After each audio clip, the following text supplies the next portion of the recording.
Welcome, everybody. My name is Michael, and today we've got more exciting news. So, the Department of Justice, alongside the RSCI, so we got two agencies, FBI, DEA, Homeland Security, the U.S. Postal Service, they have an investigative force, and yes, it is a felony if you do anything illegal with the U.S. Postal Service, with mail, with mailboxes. They take their stuff seriously. And shipping out anything, committing mail fraud, boom, you're looking at serious time. Mail employees are government workers, and anything government, that's a no-no. So this was one of the largest seizures in America. So domestic soil for cryptocurrency from a single person, one man, $34 million. Cryptocurrency, and this happened not too long ago this year from a man from Florida, South Florida, and this guy made over 100,000 sales through the deep internet marketplaces. Now, he wasn't selling what you usually sell. He was selling what a lot of people actually purchase. That's not too expensive to save money. A lot of people have used pirated software, Photoshop, Final Cut, and sometimes hacked accounts and whatnot. Hey, you save $1 or $2, and what basically happens is you log into the same account as somebody else. People would have hacked HBO accounts, Netflix, Spotify, pretty much whatever you could think of. And this guy sold it all. Over 100,000 sales, and he would just take all this information, resell it online, and pretty easy stuff. You don't even need to use the U.S. Postal Service. Now, I'm not sure why. In this case, he would. Maybe he did sell other services that required that. But most of it is just done online. You get a private message, and you pay in cryptocurrency, and that's that. And in a lot of these cases, these vendors turn into multimillionaires because they would hodl onto the crypto.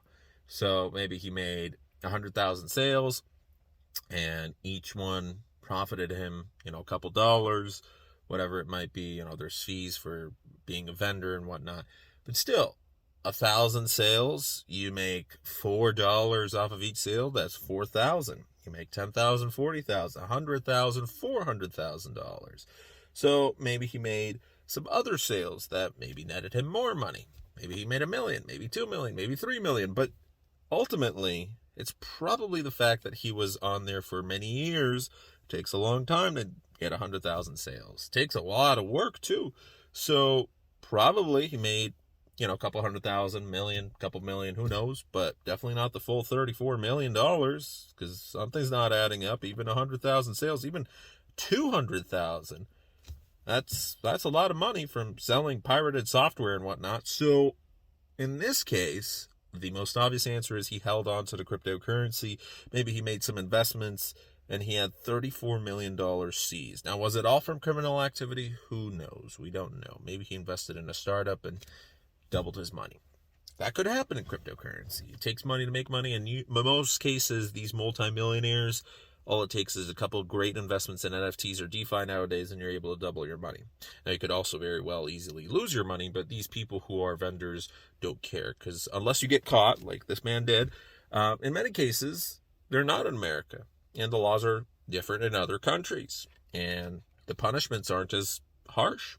So I definitely do not condone any illicit activity. I do not condone any purchases as well if it is 100% illegal where you live. I do not do anything illegal ever. I do not recommend anything illegal ever in my channel. However, if you are somebody who has used these types of services before, well, and you did it in an illegal fashion, you probably know that there's a lot of these people out there, and there's a lot of reviews, and it works, and generally people don't really look at it in the same type of manner as selling some of the other popular choices on these marketplaces. There's some pretty spooky stuff sometimes in the marketplaces, but there's also some stuff that, to be honest, you could find in gray legal area matter type of websites that don't necessarily have to be on the dark internet.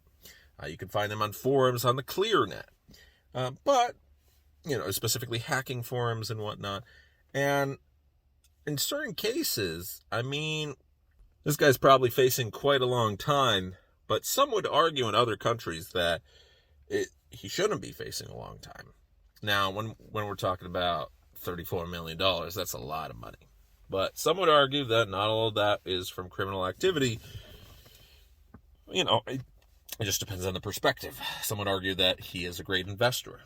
So, we don't know the full story, but it is a seizure nonetheless, and I'm pretty sure the government is going to be very happy, just like with their 2016 Bitfinex hack money that was seized, what was that, 96,000 Bitcoins or something crazy like that.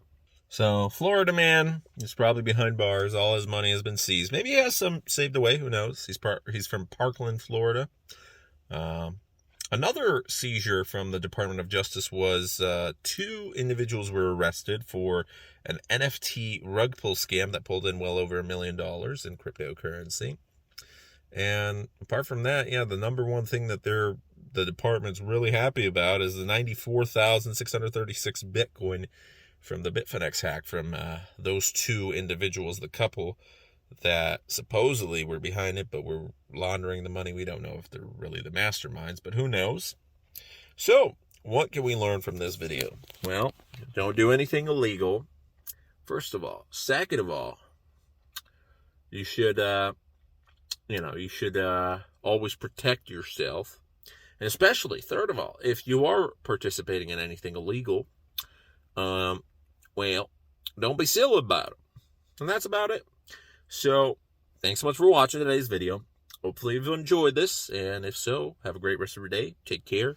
The weather is finally beautiful, going on to April 10th. Have a great one. Take care. Enjoy your weekend. Bye.